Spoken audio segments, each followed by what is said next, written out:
দরিদ্র মানুষ ওষুধ পায় না আর বাথরুমে সরকারি ওষুধ ছড়িয়ে ছিটিয়ে তা আবার গিয়ে ধরছে স্বয়ং স্বাস্থ্যমন্ত্রী। ভাইয়া একটাবার চিন্তা করে দেখেন, আমাদের মাননীয় স্বাস্থ্যমন্ত্রী কি একই হসপিটালে প্রতিদিন যায় না?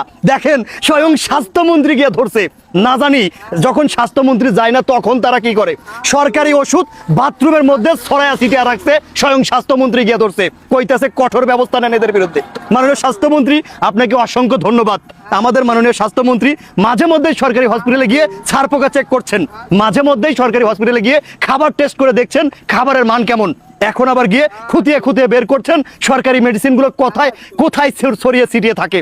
আপনি চিন্তা করে দেখেন, একজন সাধারণ দরিদ্র মানুষ সরকারি হসপিটালে গেলে ওষুধ পায় না, অথচ সরকারি ওষুধ বাথরুমের মধ্যে ছড়ায়া ছিটিয়ে ফালায়া রাখছে। ডেট উৎপাদন বা ডেট শেষ হয়ে গেলে বস্তাবন্দি কইরা নদীর মধ্যে ফালায়া দিবে, আর না হইলে খাটের নিচে চাপা দিয়ে দিবে, মাটির নিচে একেবারে। তবুও আপনাকে আমাকে দিবে না। এই হচ্ছে সরকারি হসপিটালের সিস্টেম। প্রিয় বন্ধুরা, এর আগেও আমরা অসংখ্য ভিডিও দেখেছি যে সরকারি মেডিসিন স্টোরেই মেয়াদ উত্তীর্ণ হয়ে গেছে, তারা জানেও না। এর আগেও আমরা অসংখ্য দেখেছি নদীর পানিতে বস্তাবন্দি সরকারি ওষুধ পাওয়া গেছে।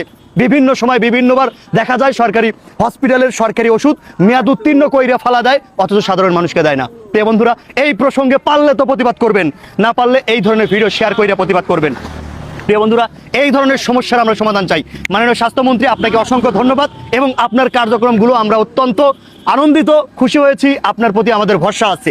আপনি যেভাবে কার্যক্রম এগিয়ে নিয়ে যাচ্ছেন, যুব সমাজ আপনাকে সমর্থন জানাবে এবং এই যুব সমাজ আপনার সঙ্গে আছে।